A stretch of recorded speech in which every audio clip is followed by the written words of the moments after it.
Il y a une grosse entourloupe qui se passe en ce moment avec le numérique, c'est-à-dire qu'on fait croire aux gens que comme c'est nouveau, c'est mieux et que c'est un progrès, ce qui est faux. Un progrès, c'est quand il y a une amélioration, quand on va vers quelque chose, une évolution positive.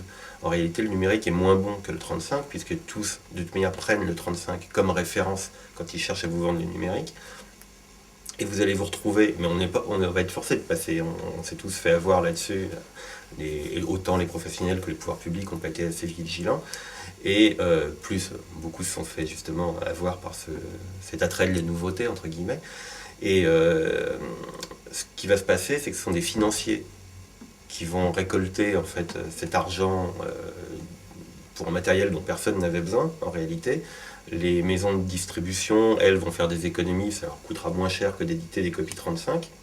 Donc on quitte une logique d'amélioration, de confort du spectateur, de qualité de diffusion, pour rentrer dans une logique purement économique qui va être très dommageable, non pas dans les quelques années à venir, mais quelques années plus tard.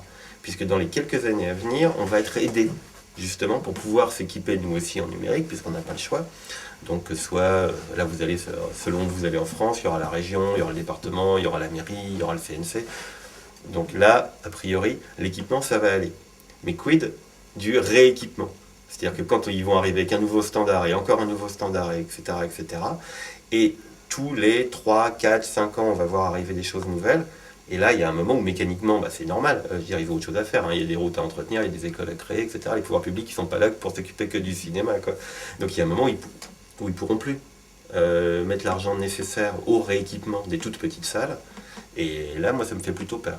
Il y a donc 7 ans, j'ai eu un premier Barco qui coûtait 75 000 euros. Heureusement, j'ai été aidé par l'Europe, par Paris, par la région parisienne, par CNC. Bon, j'ai pas eu cette somme-là à payer, mais en 5 ans, puisque mon premier appareil a duré 5 ans, j'ai eu en tout et pour tout, je parle de films en haute définition, j'en ai eu 2, Sarabande et Les Climats. Je ne peux pas dire que j'ai amorti mon appareil sur ces 2 films, hein, comme vous en doutez. Au bout de 5 ans, figurez-vous qu'il est tombé en panne. J'ai donc demandé à Barco de le réparer. Ah non, non, non, on ne répare plus. Il est obsolète, il n'y a plus de pièces détachées. À la rue. Non, non, je l'ai toujours en cabine d'ailleurs. Vous vous rendez compte? Vous prenez un projecteur de cinéma qui vous coûte 20 000 euros et 40 ans après, vous l'avez toujours. Vous voyez un peu le problème du numérique? Donc, je suis allé voir le concurrent de Barco, Christie, et ça fait 2 ans que j'en ai un maintenant. Et en 2 ans, j'ai quand même eu un film, hein, qui s'appelle Le ruban blanc de Haneke. J'ai bien tenté de suivre la chose, mais les distributeurs indépendants n'ont pas encore intégré le fait de... Voilà. Mais je vais avoir bientôt deux autres appareils, puisque une fois que le film a quitté la salle 1, qu'est-ce que j'en fais? Vous voyez ce que je veux dire? Ou je demande une copie en 35 mm pour la salle 2, la salle 3 à ce moment-là, où est l'économie du distributeur, ou je suis obligé de m'équiper dans les 2 autres salles. C'était avec les cartes permanentes, l'équivalent Carrefour, machin, là, de UGC, MK2 et autres, et la concentration avec les multiplex, on ne peut plus vivre, en fait, en sortant un film qui va être en même temps au MK2 Beaubourg. Quand nous, on prend Café Transit, par exemple, on fait des salles à 20, 30 personnes, MK2 Beaubourg, ils font 80, 100 régulièrement.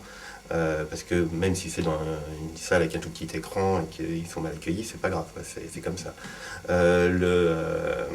Les cartes ont gagné.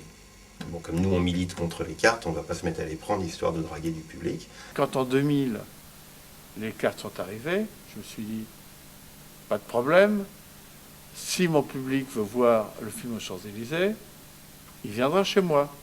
Sauf que je m'imaginais, parce que mon public est plus composé de 2e et 3e âge, que ce public-là viendrait à la caisse payer sa place normalement. Eh ben non.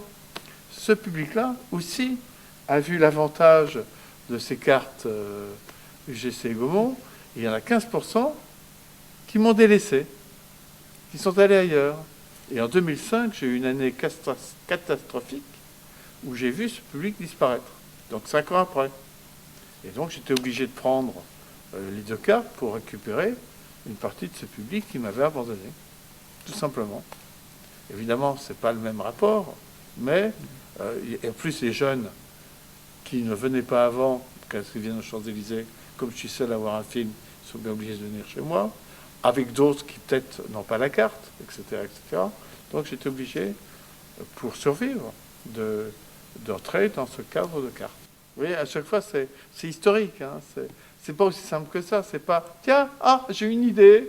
Hein, si je mettais une chaussure, ah non, il m'en faut 2. Tiens, c'est vrai, j'ai 2 pieds. Non, non, ça part de plus loin que ça.